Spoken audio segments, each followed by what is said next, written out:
శివానంద లహరి 96వ శ్లోకం.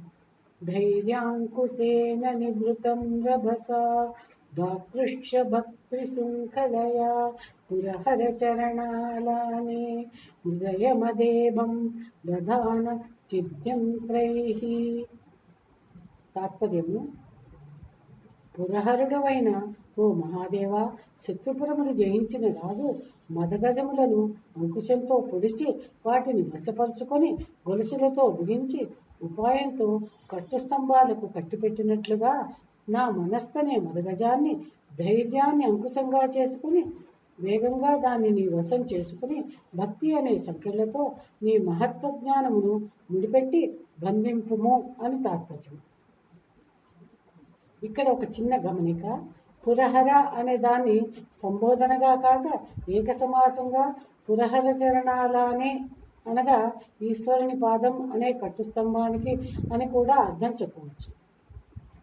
వివరణలోకి వెళ్తే, గోతులపై సన్నని గడలు వేసి వాని మీద పచ్చిగడ్డి వేసి మొలిచేటట్లు చేసి మదగజములను ఆకర్షిస్తారు.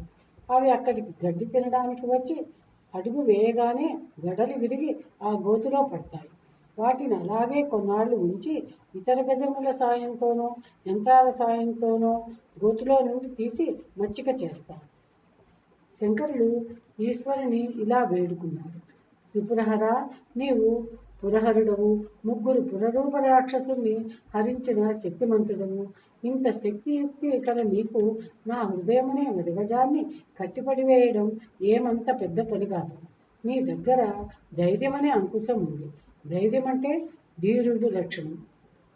నీ దగ్గరున్న ధైర్యమునే అంకుశంగా ఉపయోగించాలి. నా హృదయమనే ఏనుగు మాగా బంధించినది. అయినా ఒక్క అంకుశం పోటుతో అది అణిగిమణిగి ఉండవలసిందే కదా. వడితో వడుపుగా నా హృదయ మదగజాన్ని లాగి పట్టుకో. దానికి భక్తి అనే సంకెళ్ళు వెయ్యి. దాన్ని నీ పాదాలు అనే కట్టుకొయ్యకు జ్ఞానం అనే యంత్రాలతో కదలకుండా కట్టివేయి. ఇలా బంధించడం నీ వల్లనే అవుతుంది. ఈ పని మరొకరి వల్ల అయ్యేది కాదు.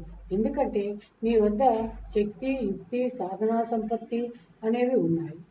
మనలను విప్పతిప్పలు పెట్టే మన మనస్సును అదుపులో ఉంచుకోవడానికి శంకరులు ఈ శ్లోకంలో చక్కని సలహా ఇచ్చారు.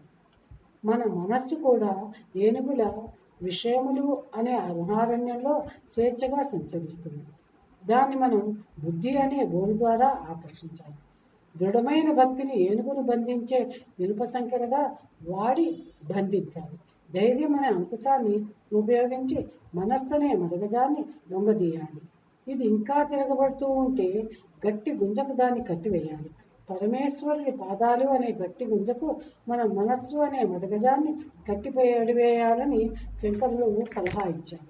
అంటే మన మనస్సును మనం చెప్పు చేతుల్లో ఉంచుకోవాలంటే దాన్ని పరమేశ్వరుని పాదాలను శరణు కోరేలా చేయాలి.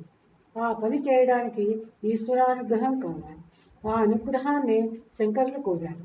మన మనస్సు అనే మదగజం శబ్ద, స్పర్శ, రూప, రస, గంధములని ఇంద్రియ విషయ సముదాయం అనే మహారణ్యంలో విచ్చలవిడిగా తిరుగుతుంది. అందుకే శబ్దాది విషయ సముదాయమే ఒక పెద్ద అరణ్యం అన్నమాట. ఈ ఏనుగు బుద్ధి అనే బోను ద్వారా పట్టాలి. అయితే మనకు బుద్ధి ఎలా వస్తుంది?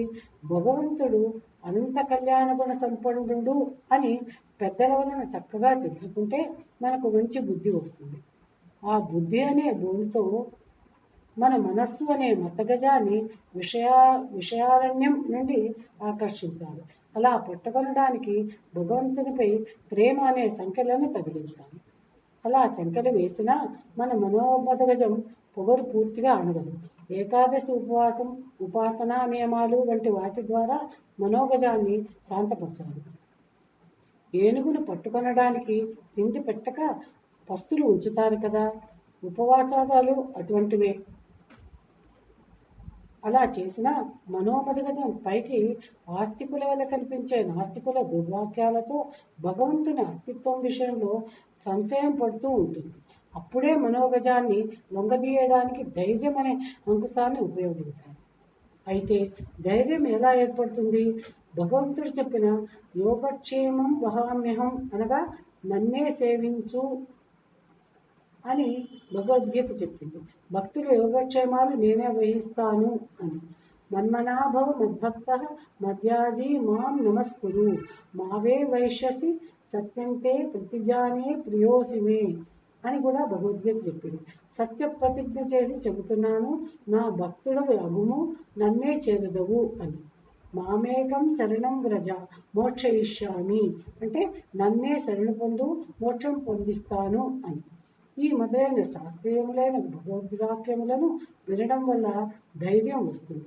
పై ధైర్యం అనే అంకుశం ద్వారా చలనం లేకుండా అనగా భగవంతుని విషయంలో సంశయం లేకుండా చేసి వెంటనే దాన్ని ఈశ్వరుని పాదంతో ఉడివేయాలి. అంటే ఏనుగుని కట్టు స్తంభానికి కట్టివేసిన విధంగా మన మనస్సును ఆ పరమేశ్వరుని పాదపద్మాలను శరణు పొందేదానిగా చేయాలని శంకరుల అభిప్రాయం. పాదార్థంలోకి వెళ్తే ధైర్యాంకుశేన నిభృతం రభస రాకృష్య భక్తి శృంఖలయ. మన మనస్సును మదగజంగా శంకరులు వర్ణించారు. మదగజాన్ని పట్టి బంధించినట్లు మన మనస్సును బంధించాలని చెప్పారు. మనస్సు అనే గజాన్ని బంధించే సాధనాలు ఇలా చెప్పారు. ధైర్యాంకుశేన, ధైర్య ప్లస్ అంకుశేన అంటే ఏనుగుని లొంగదీయడానికి అంకుశాన్ని వాడినట్లు మనస్సును లొంగదీయడానికి ధైర్యమును ఉపయోగించాలి.